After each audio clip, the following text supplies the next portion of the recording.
Deus, aleluia. Pai do Senhor, irmãos. Amém. Quantos estão felizes com Deus hoje? Amém.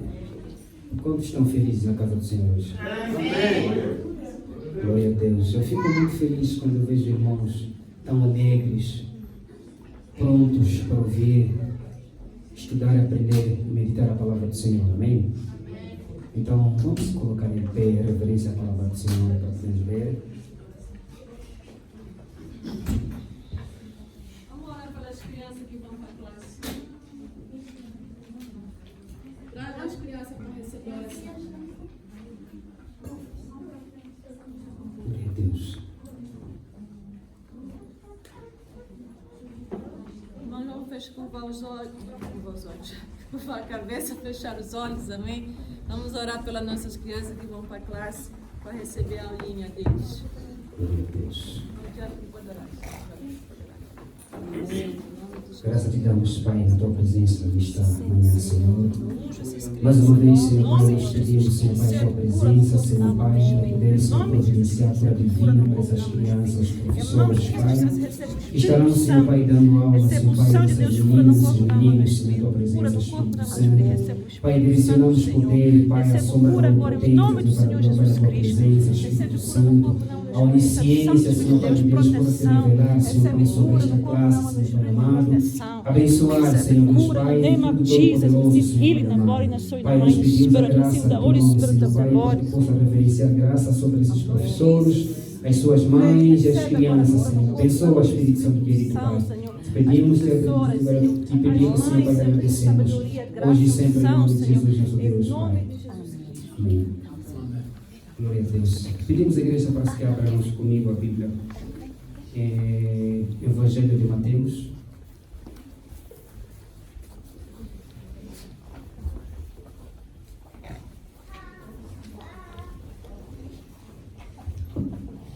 Evangelho de Mateus, capítulo de número 27.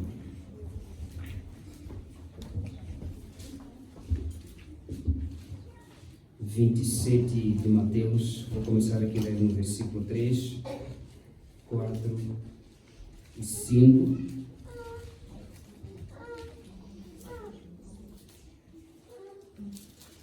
Mateus 27, verso 3, 4 e 5.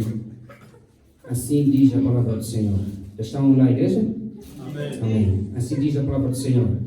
Então Judas, o que o traíra, vendo que fora condenado, trouxe arrependido as 30 moedas de prata aos príncipes dos sacerdotes e aos anciãos. 4. Dizendo, pequei, traindo o sangue inocente. Eles, porém, disseram, que nos importa? Isto é contigo. Verso 5. E ele, atirando para o templo as moedas de prata, retirou-se e foi-se enforcar. Fecha seus olhos. Obrigado, Senhor, mais uma vez, Pai, estamos aqui na Tua presença. Pai, nós queremos, Senhor, meditar a Tua palavra nesta belíssima manhã, Senhor. Pai, nós pedimos, Senhor da glória, Pai, a reverência, Senhor, Pai, a ousadia, a autoridade divina, Senhor, Pai, convidamos o Senhor de Jesus Cristo para que tome posse deste lugar, Senhor.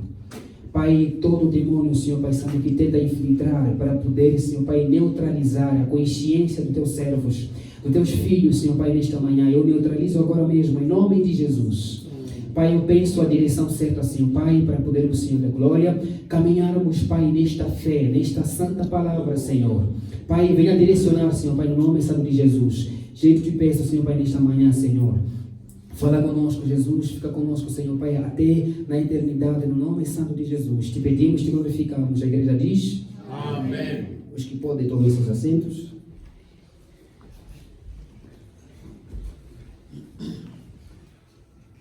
Queridos amados irmãos, estamos mais uma vez na casa do Senhor. É uma oportunidade, uma alegria de estarmos a compartilhar, a estudar, a continuarmos a pregar a palavra do Senhor, conforme Jesus disse nos seus evangelhos, que aqueles que me amam cumprirão com os meus mandamentos. Então, essa é a prova viva de dizermos e acreditarmos, confiarmos no Senhor, que nós amamos a palavra do Senhor. E é por essa razão que nós estamos aqui hoje, para podermos dar continuidade do ministério de Jesus que ele deixou para a sua amada igreja. E falarmos desse trecho que nós acabamos de ler, nada menos, nada mais, podemos começar, voltar naquilo que o profeta Isaías disse na sua palavra, no capítulo de número 7, versículo de número 14 e 15, ele dizendo que "E o mesmo Senhor vos dará como sinal, em que uma mulher virgem dará-vos um filho, e esse filho será Emanuel", na qual, traduzido, este quer dizer Deus conosco. Então, esse menino, ele somente comerá do mel e da manteiga, até que ele tenha poder de escolher o bem e abandonar o mal. Amém? Amém. Então, nós falarmos de trecho, falando do apostolado, falar do ministério de Jesus, nós temos que nos focar, principalmente começando daquilo que o profeta Isaías profetizou para a igreja hoje. Então, nós temos que reverenciar, começar a introduzir esta mensagem, dizendo, ou aconselhando, ou alertando a igreja, que nós temos aqui alguns pormenores que o profeta Isaías disse na palavra do Senhor, dizendo que ele simplesmente comerá do mel e comerá da manteiga. E eu quero perguntar à igreja hoje, o que nós temos comido? O que nós como igreja, o que nós como servos, o que nós como pessoas escolhidas, separadas do mundo para poder progredir o processo do Evangelho de Cristo, o que nós temos separado para as nossas mesas? O que nós temos consumido? Então, essa é uma das perguntas que me fez trazer essa mensagem à casa do Senhor hoje, nesta manhã, falando assim para a igreja, que nós temos, eu trago como um tema a mensagem do Senhor na casa do Senhor hoje, acerca da família de Deus. A família cristã. Qual é a importância da família na sociedade? Qual é a importância da família no ministério? E qual é a importância da família dentro da própria família? Então, nós, quando baseamos nessa unidade temática, nesses três pretextos que eu acabei de mencionar aqui, nós vamos olhar a respeito da família de Jesus Cristo. Jesus Cristo, por sua vez, ele pertenceu a uma família. Precisava que Jesus nascesse dentro de um lar, para que ele tivesse paradeiro, para que ele tivesse que sair, entrar e poder ensinar a palavra do Senhor. Amém? Amém. Então nós temos que saber que família nós pertencemos. Aonde nós temos pertencido. A família que nos constituímos hoje. Será que essa família faz parte da família cristã? Porque Jesus Cristo teve família. E nós hoje temos Jesus como referência da nossa vida cotidiana. Nós temos Jesus Cristo como nossa referência. E Ele deixou a tua palavra como guia de instrução. Então nós temos que olhar a palavra de Deus, a Bíblia Sagrada, como nosso manual de instrução. Amém. E para isso nós temos que olhar que dentro do nosso patamar, dentro do nosso viver, nós temos que pertencer a uma determinada família. Então qual é essa importância da família na sociedade? Qual é a importância da família dentro do ministério de Cristo?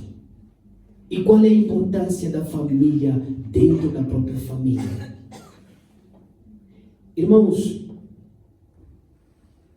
falarmos da família, tem muitas coisas que nós temos que analisarmos, tem muita coisa que nós temos que debatermos, tem muita coisa envolvendo o ministério em si, envolvendo os dons, envolvendo a vocação, envolvendo muita coisa que nós temos que deparar acerca da família.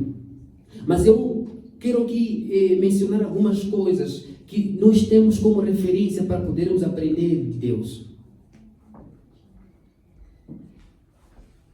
Então, nós aqui, além de falar simplesmente de Isaías, como profetizou aqui, eu quero ainda ir com os amados irmãos, segundo o que o Evangelho de Marcos nos ensina no 3º capítulo, Né? A igreja pode abrir Marcos capítulo 3 comigo, para que podemos certificar naquilo que está escrito, para podermos juntos caminharmos na palavra do Senhor.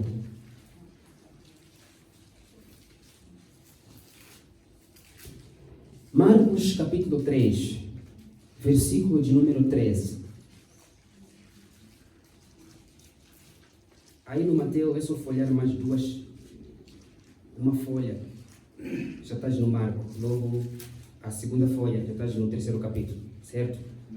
Então, Marcos capítulo 3, versículo de número 13, está escrito assim: E subiu ao monte e chamou para si o que ele quis, e vieram a ele.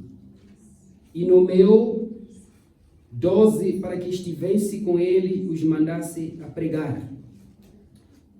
Volta para Mateus.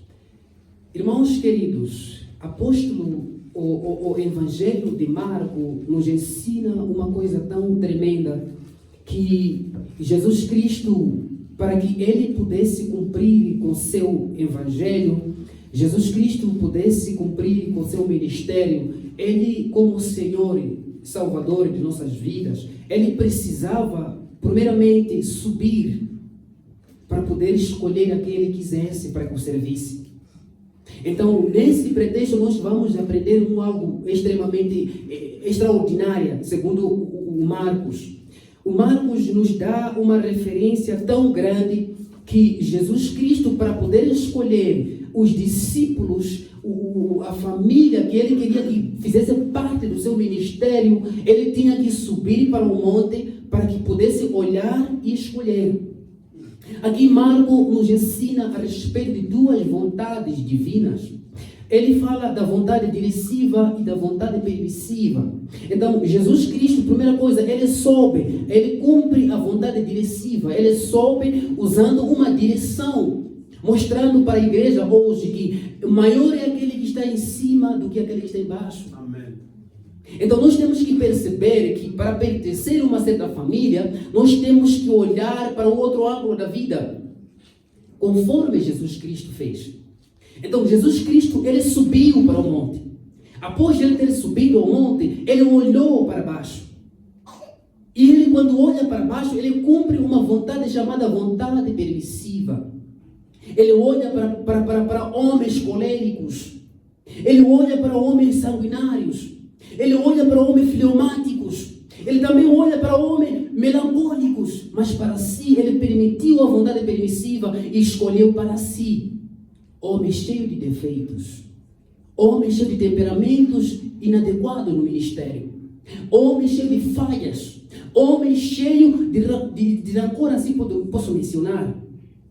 Mas ele permite que aqueles homens cheios de dúvidas, cheios de defeitos, homens cheios de problemas, estivessem junto com ele, pertencendo à família cristã. Hoje estamos aqui nós. Eu perguntei à igreja, o que nós temos consumido na nossa vida? O que nós temos consumido no nosso dia a dia? Será que você consome a mágoa? Apenas você tem consumido a falta de perdão? Você tem consumido o rancor? Você tem consumido, o que você tem consumido dentro do seu lar? Dentro da sua família? Dentro da sua vida? O que você tem consumido? Você sabe o que significa manteiga? Você sabe qual é a importância do mel? Eu te dou uma tarefa, o trabalho de casa. Chega e investiga. Por que Jesus foi permitido simplesmente a consumir do mel e da manteiga? O que você tem consumido, amada igreja? Qual é a coisa que você tem consumido na sua vida? A sua vida tem feito de corpo, alma e espírito. O que você tem colocado dentro dele? Lembrando a igreja, segundo os apóstolos, dizendo que o teu corpo é o templo de Deus, onde ele habita o Espírito Santo. Então, o que você tem consumido dentro dele? Amém? Amém. Irmãos, estamos numa era tão difícil, num tempo difícil. Então, nós temos que voltar ao primeiro amor, reconhecer aonde nós estamos a falhar. Será que nós estamos a fazer parte da igreja Será que nós estamos a fazer parte da família cristã? Ou que nós gastamos nosso tempo, viermos aqui, cantamos, dançamos e saímos? Eu quero que você reflita dentro do seu coração. Reflita dentro da sua vida. O que você tem feito? Então, esse é uma questão de preocupação dentro da família de Deus. Nós temos que começar a olhar dentro de nós, sabermos como que isso acontece muitas das vezes. Temos pessoas diferenciadas, pessoas diferentes, pessoas que fizeram parte, pessoas que fazem parte da nossa vida, entram e saem, às vezes deixam mágoa, às vezes magoam, às vezes nos fazem com que nós tenhamos rancor, às vezes fazem coisas extremamente difíceis. Agora, como que nós temos encarado essa situação? Como família cristã, Jesus consumiu o mel, Jesus consumiu a manteiga para cicatrizar, para poder curar. Então nós temos que olhar para esse lado, meus amados queridos irmãos. Então nós estamos aqui a ler a respeito do trecho que fala acerca de Judas Iscariote. Judas Iscariote foi uma das pessoas privilegiadas.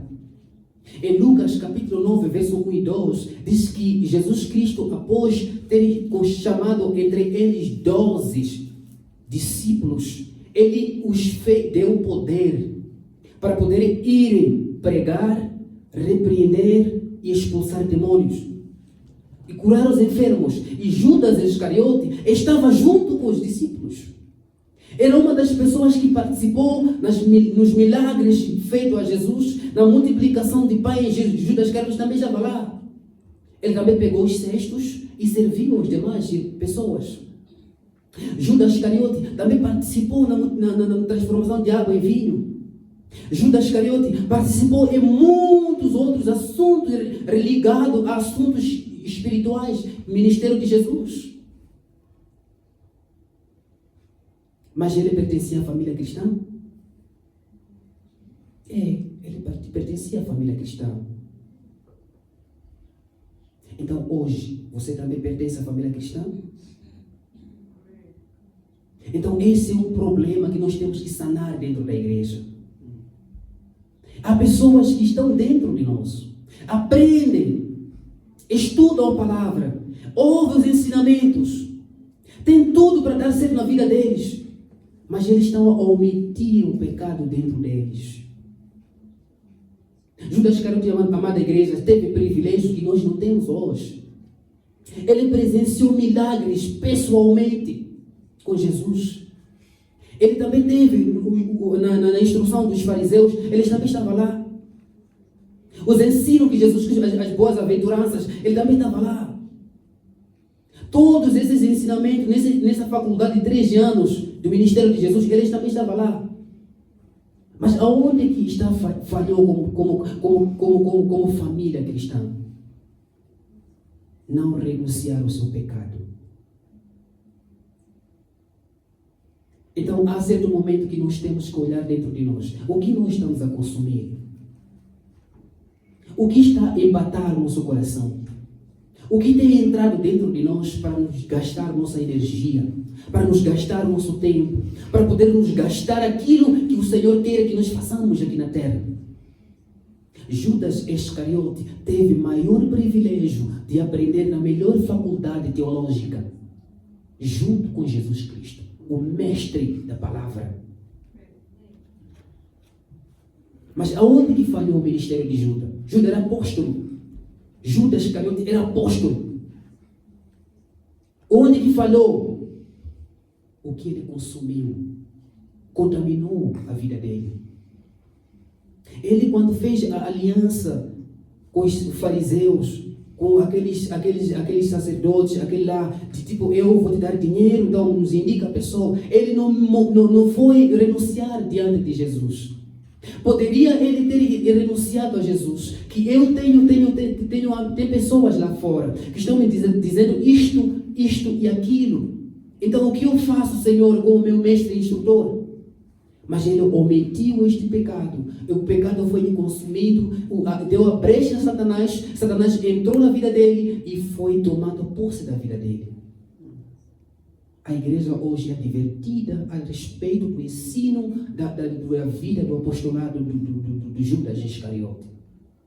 E Judas Iscariote, eu fiz umas anotações aqui. Judas Iscariote foi um dos apóstolos que era uma pessoa tão diferenciada.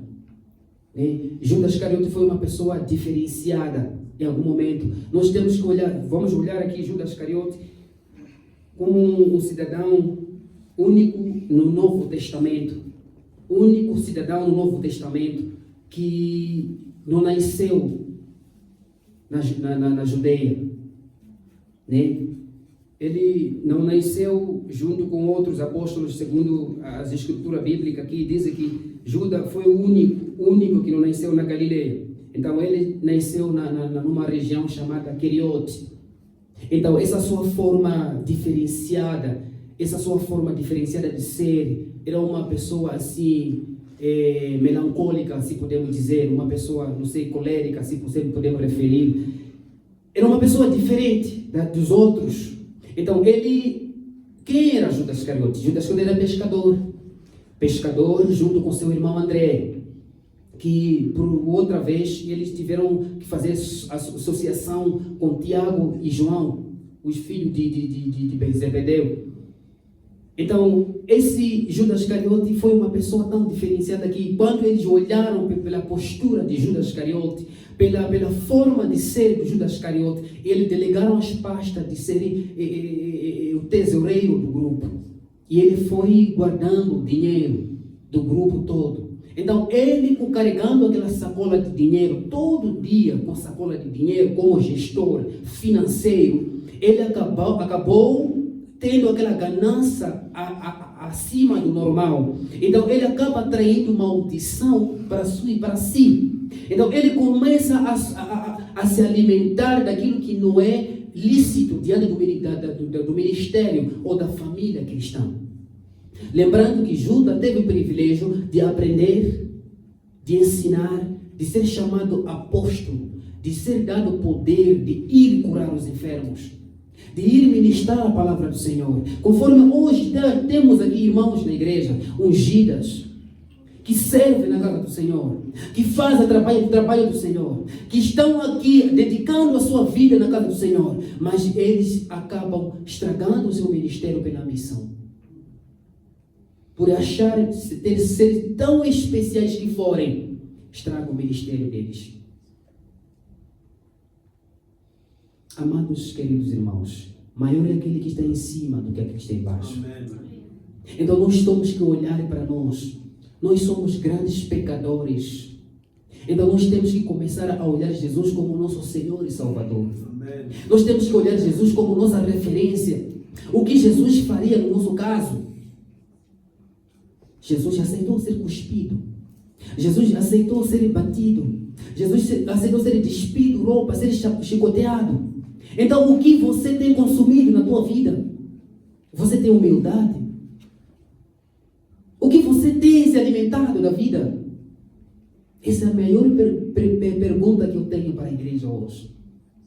O que você se alimenta? Com o que você se alimenta na sua vida? E você faz parte da família cristã?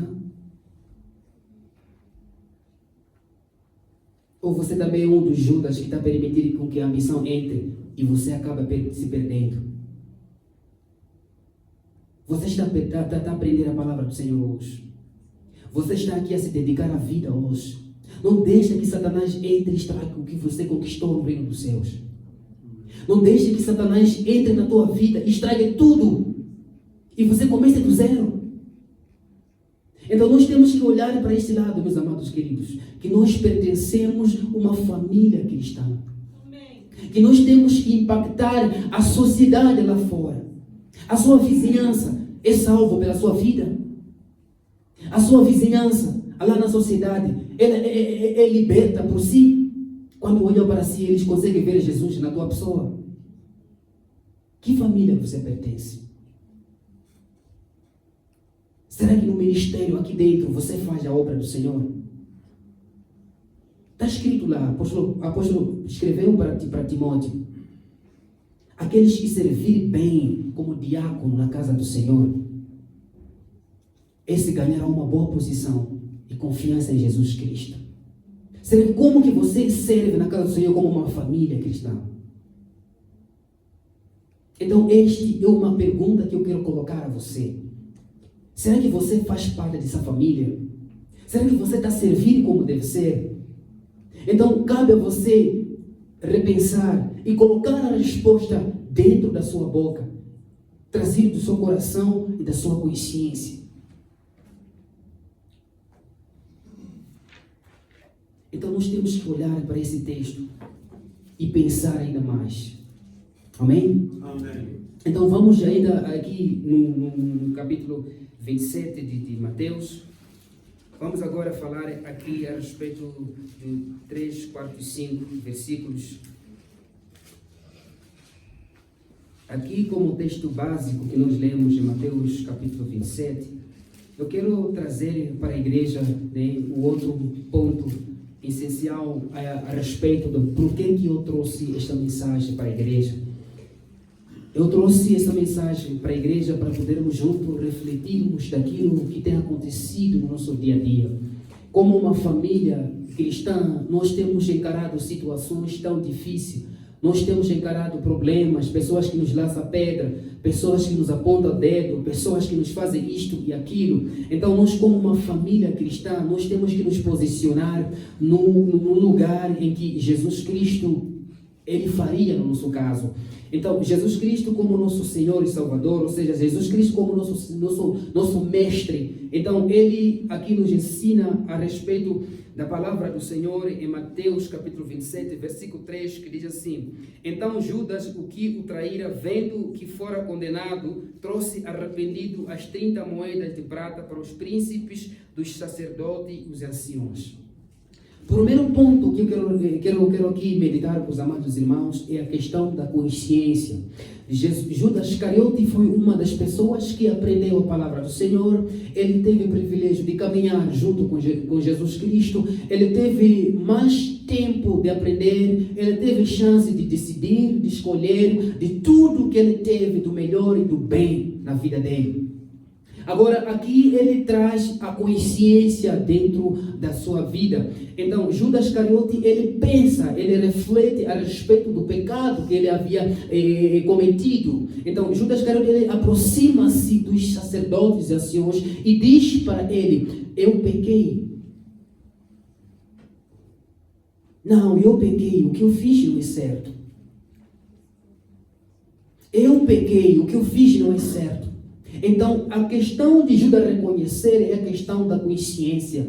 Então, nós hoje como uma igreja, hoje nós como uma família, nós temos que ter consciência, meus amados irmãos.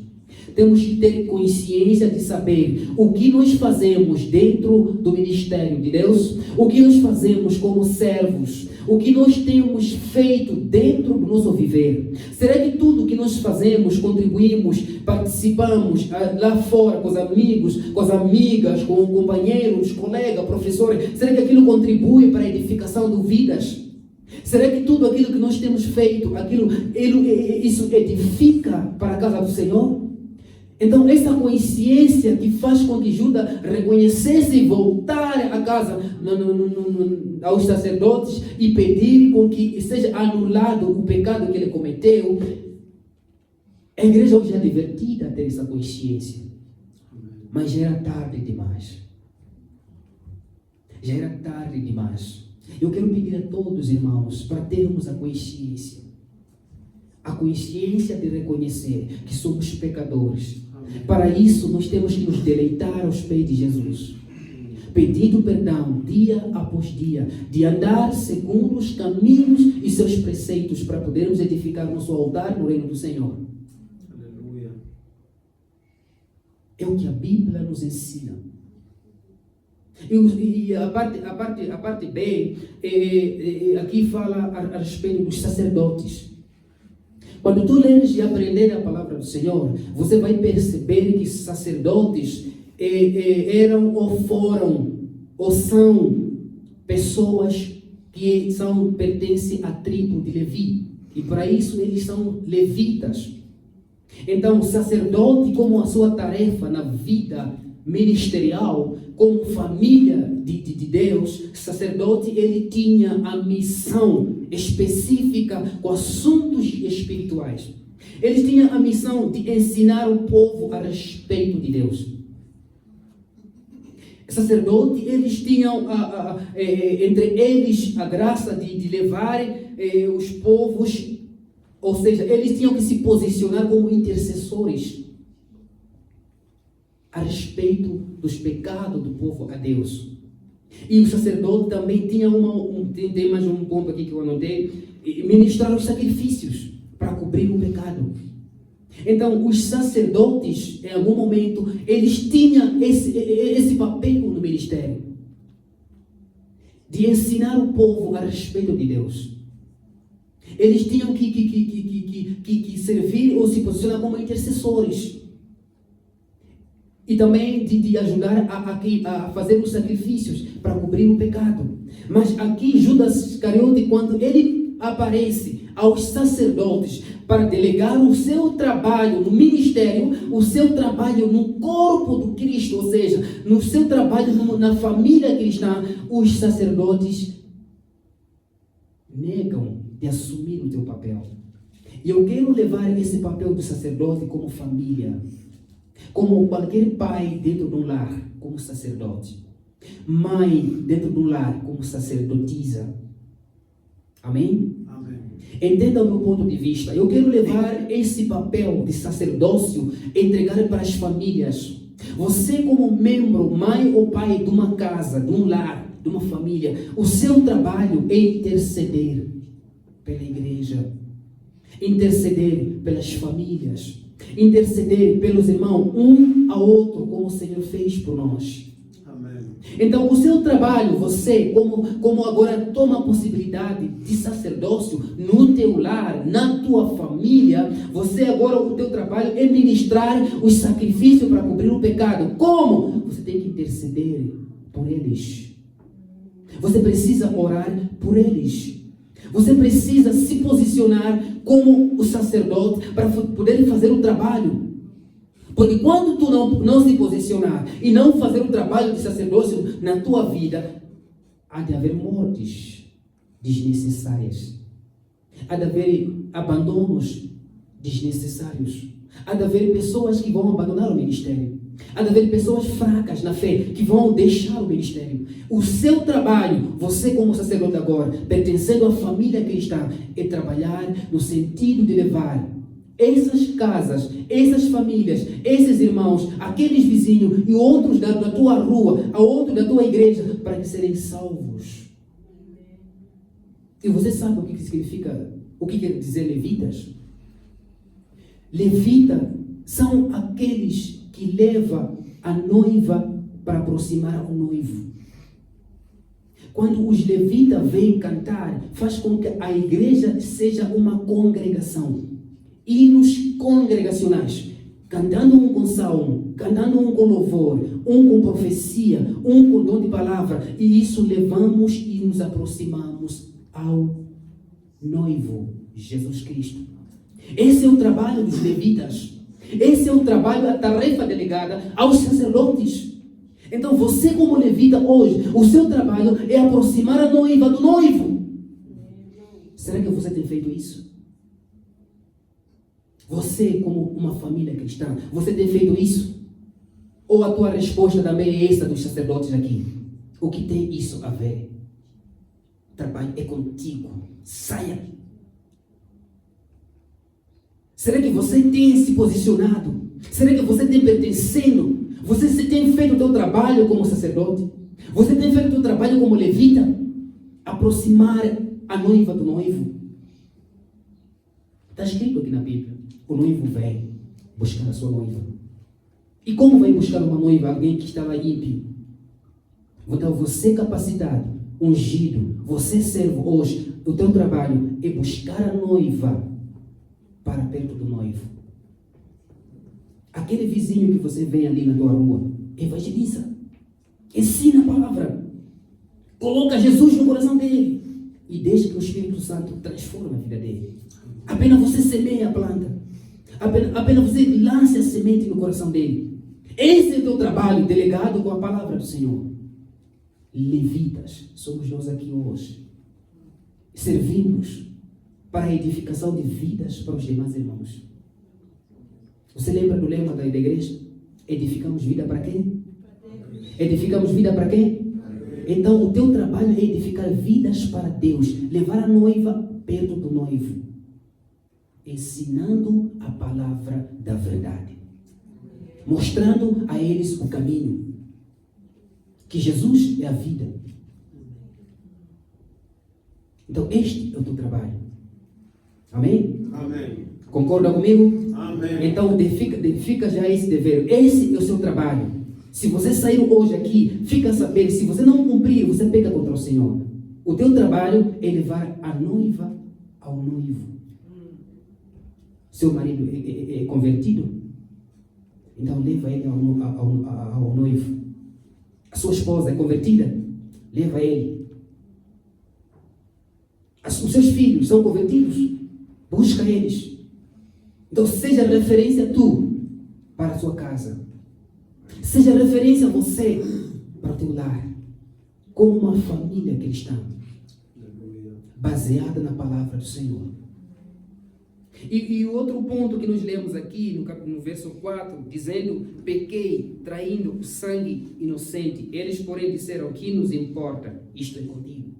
Então, aqui eu fui notar aqui um ponto, apóstolo Judas dizendo assim, pequei traindo o sangue inocente. Por que ele disse que traiu o sangue inocente? Por que não o homem inocente?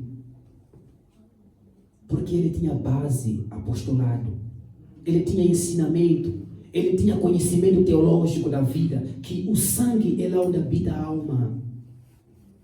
Então ele sabia que o inferno criado, Jesus pregando sobre o inferno criado para almas que não obedeceram a Deus.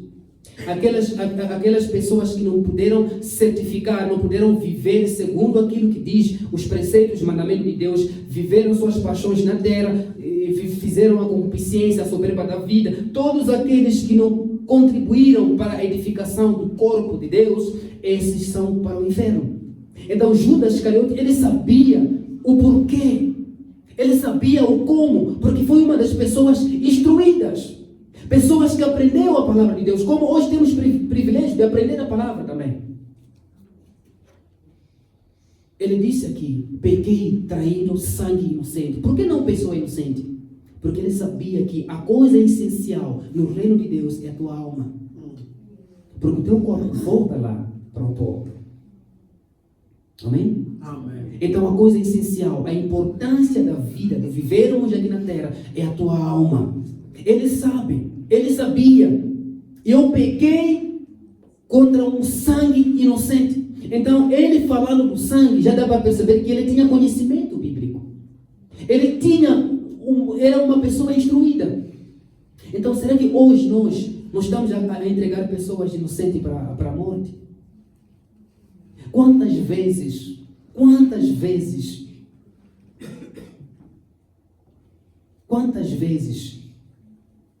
você já testemunhou contra uma pessoa para condenação? Quantas vezes você já presenciou uma falência de uma pessoa? Quantas vezes você já fez coisas inúteis? Quantas vezes você já participou de uma ação que não tivesse benefício para aquela pessoa, mas trazendo prejuízos, e você está lá omitindo este pecado? Ninguém viu? Pronto, a vida anda. Quantas vezes? Lembra, uma alma foi para o inferno. E Deus vai te cobrar por isso. Quantas vezes? Quantas vezes temos que fazer o nosso papel de formar discípulos? Nosso papel de semear a palavra. Mas nós dizemos assim, no que me importa, não é minha família, não é da minha conta, ele escolheu. E você esqueceu do teu trabalho, que mesmo que o coração dele seja endurecido, Você precisa semear. Lembra do Egito? Lembra do faraó e do Moisés? O quanto o coração do faraó era tão endurecido, mas Moisés nunca parou de incomodá-lo. Por mais que sabia que Deus havia de endurecer o coração, mas ele nunca parou de incomodá-lo. Libera o povo. Libera o povo até que as 10 pragas se cumprem. Ele libera seu povo. Então esse é o teu trabalho. Incomoda. Leva. Chama ele para a casa do Senhor. Visita. Liga. Vai. Instrua. Faz acompanhamento. E nós estamos aqui a fazer nosso papel. Estou na igreja, minha família está aqui, meus filhos prontos. Aqueles não me importam. Deus vai te cobrar por isso. Porque nunca, nenhum dia, Deus vai descer assim, vir evangelizar aqui na rua. Somos nós que nós temos que fazer este trabalho. E depois deixarmos para que o Espírito Santo cumpra, porque Ele é que convence o homem do pecado e do juízo. Então nós temos que fazer nosso trabalho como igreja, como uma família cristã. Na sua família, na tua casa, você deixaria teu filho a morrer à fome e você a comer a pizza? Mãe, deixaria teu filho? Por quê? Porque tua família, teus são seus filhos. Então faz o mesmo também. Não deixa que outros faleçam. Entrega o evangelho da verdade para eles também. Amém? Amém. Vocês que trabalham fora, tenham muito oportunidade de evangelizar. Momento de lunchtime. Vocês saem, sentam ali entre colegas. Evangelizem. Preguem. Falem de Jesus. Não se envergonhem.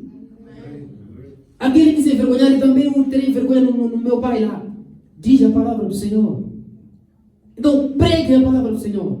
Nós que somos jogadores, lá no campo, depois de um time sair para descansar, beber água, vamos falar de Jesus. Os nossos companheiros precisam também da salvação lá. E qual é o nosso papel como igreja, como levitas? Aproximar a noiva do noivo. E nós sabemos que aquelas vidas estão sendo condenadas cada vez mais com a ciência, cada vez mais com o desenvolvimento da tecnologia, estão sendo cada vez mais a ser escravizados. E nós assistimos isso. Mas qual é o nosso papel? Levar eles à casa do Senhor. Igreja, nós precisamos acordar. Breve Jesus voltará a buscar a sua igreja. Amém. Nós vamos ter que levantar, irmãos, nossas cabeças para poder pensar como Jesus pensaria no nosso caso. Então nós precisamos nos posicionar como homens, como mulheres sábias. Lembra? Provérbios 14. A mulher sábia edifica a sua casa, mas a tola a derruba com as suas próprias mãos. Espiritualizando essa passagem, a mulher é a igreja do Cordeiro. Então nós homens como mulheres, espiritualizando esse texto, nós somos a noiva. Então nós edificamos a casa do Senhor. Amém. Lembrando que nosso corpo é o templo. Então esta é a casa do Senhor. Se eu deliberadamente liberar a graça de Deus sobre mim, eu estarei a liberar a graça, a harmonia sobre o que está no meu arredor. Mas se eu precipitadamente fazer as coisas, estarei a liberar a mim mesmo para o inferno. Assim como os demais irmãos estarão a ser condenados por minhas ações. Então você precisa edificar a casa com suas próprias ações. Quais? Cumprir com aquilo que está escrito nas Escrituras. Então nós precisamos nos servirmos um do outro como família. Assim como você compra sapatos novos para teu filho, essa atenção toda, então faça também para a pessoa mais próxima de ti, levando a palavra do Senhor para ele, querendo o melhor para ele, querendo que ele também seja salvo. Amém? Amém.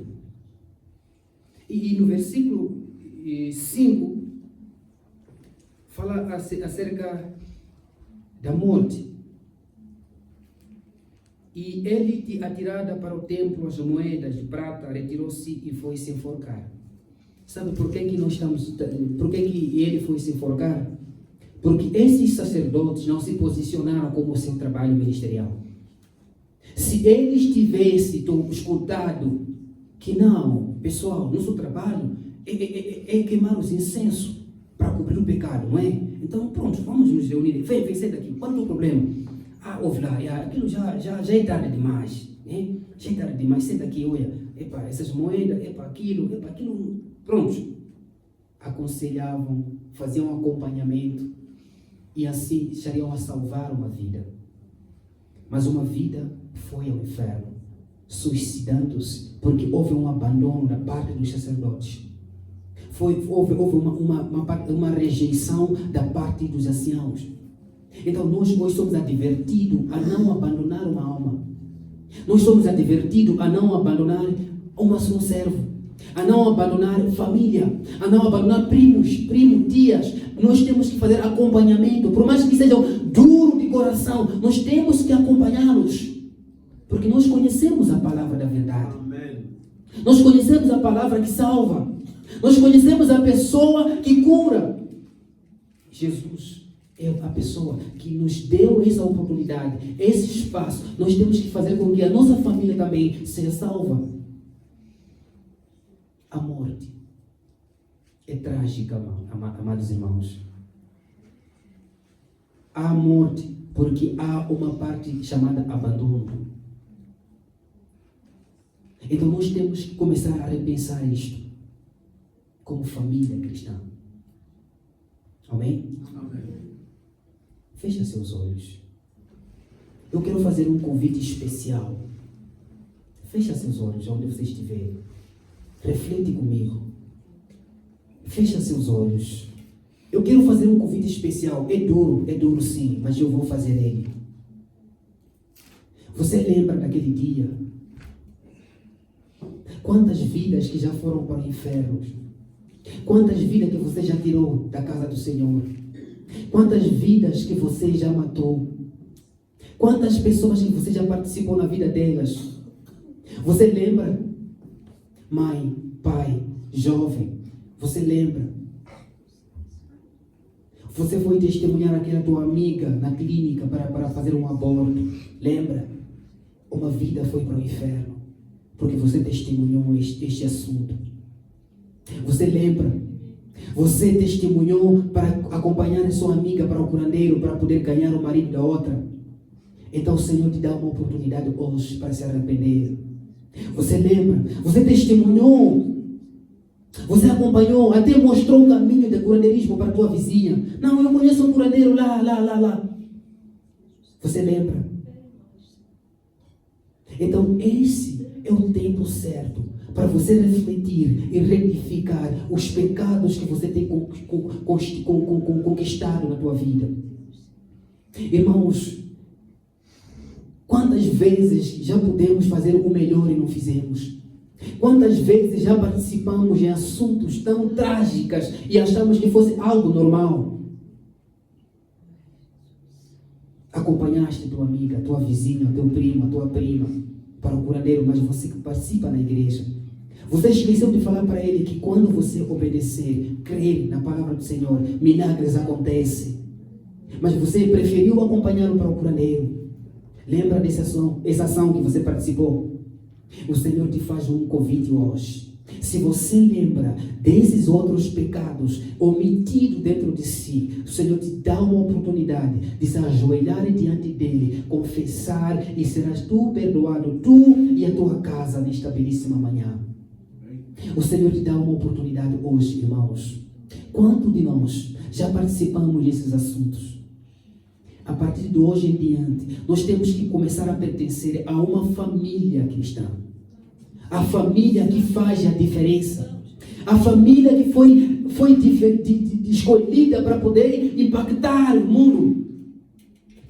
Então nós precisamos, irmãos. Nós precisamos, queridos irmãos. Não tenha vergonha. É aqui na casa da restauração. Aqui na casa do pão. Aqui é na padaria aqui. Aqui no oleiro aqui. Aqui tem vasos trincados que vão ser quebrados e retificados. Aqui é na casa do Senhor. Então nós precisamos homens e mulheres fiéis que vão aceitar o desafio de recomeçar a sua vida, reconquistar a sua vida, a sua esposa, o seu esposo, os seus filhos a pertencer a uma família cristã. Para isso você precisa ajoelhar, precisa se arrepender, para que o Senhor aceite o teu pecado e te perdoe. Então eu te convido você a refletir comigo e a dar um passo de fé, a vir aqui na frente, para que o Senhor te dê mais uma oportunidade de começar uma nova jornada em Cristo Jesus. Aleluia. Aceita o perdão do Senhor. Irmãos, aceita o perdão do Senhor. O Senhor te dá uma oportunidade hoje de se arrepender. O Senhor te dá uma oportunidade hoje de pedir perdão a Ele. Não importa se você não participou, mas se você tem um peso na tua consciência, venha, descarrega para o Senhor. Conta seus segredos para o Senhor. E Ele curará a sua família. Ele curará a sua casa. Você será uma mãe abençoada. Será um pai abençoado. E a sua casa servirá ao Senhor conforme a palavra diz. Eu e a minha casa serviremos ao Senhor. Nenhuma pessoa vai implicar quando tu dá ordem para ir à casa do Senhor. Porque o Senhor estará a colocar perdão sobre a tua casa nessa manhã. Dá um passo de fé para aqui na frente. Aceita que o Senhor te perdoe nesta manhã. Aceita que o Senhor te aceite no reino dele hoje. Aceite que o Senhor possa colocar novos princípios sobre a tua vida. Aceite que o Senhor possa colocar a família sábia sobre a tua casa. Aleluia. Em nome de Jesus. Vou pedir a pastora para poder orar pelos irmãos que querem pedir perdão. Tem mais alguém, irmão, que quer se ajoelhar aqui à frente, num ato de humilhação, amém, de humildade a Deus, reconhecendo que só Deus é soberano e só Deus pode socorrer você, a sua família, a sua casa. Aleluia! Ninguém, irmão, quer ter um filho Judas ou uma filha com o espírito do Judas Iscariote. Ninguém quer isso. Ninguém quer ter um familiar assim. Mas nós podemos orar para Deus fazer uma mudança lá dentro, amém? Então você, quando ajoelha aqui, você está dizendo: eu e a minha casa vamos servir o Senhor. Eu me arrependo dos meus pecados. Eu oro pela minha família. Peço por libertação a Ele, restauração. Então vamos estar orando todos nós, amém? Em nome de Jesus. Senhor nosso Deus, eis aqui os teus filhos, Senhor, que vieram à frente aqui neste altar, Senhor. Eles estão orando, Senhor, buscando o Senhor, reconhecendo o Senhor, que houve uma falha das suas partes, Pai. Mas tem misericórdia deles, Senhor, perdoa-os, Senhor. Lava com teu sangue e dá agora a estratégia espiritual. Dá a estratégia, a sabedoria, Senhor, para eles conseguirem, Senhor, restaurar o seu lar, a sua casa, a sua família. Ou então conseguirem tirar, meu Pai, das trevas, do demônio, do inferno, Senhor, do lamação do pecado daquele familiar que está lá prisioneiro. Está aprisionado por feitiço, está aprisionado por encantamento, seja liberto em nome de Jesus. Nós oramos, Senhor, pelos teus filhos aqui, que eles recebam esta unção, meu Pai, de cura. Ó Deus, libertação no lar, na casa da sua família. Que o Senhor possa ter sabedoria para pregar, para levar o teu evangelho.